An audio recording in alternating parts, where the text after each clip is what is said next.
Хоббит замандас подкастының жаңа шығарылымының қонағы болды. Әрине, біз мұны назардан тыс қалдырмадық. Оның үстіне шығарылымда Қазақстан киберспортының легендалары Адриан Дәурен Қыстаубаев пен Кен Әділет Нұрсейітов те болды. Олар өткенді еске алып, қазір мейжорда қазақтардың азайып жатқанын айтты.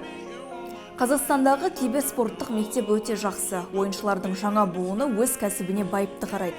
Киберспортшылардың пікірінше, европалықтардан айырмашылығымыз біз үйде ғана емес, нағыз бәсекелестік сезілетін компьютерлік клубтарда ойнауға үйреніп қалғанбыз. Сондықтан ауқымды шараларда жігіттер өздерін жақсы көрсетеді. Көздерінде әрдайым от бар.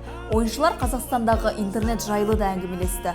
Олар Токиодан әлі алыстамыз дейді. Олар біздің аймақта пингтің жоғары екенін де айтты.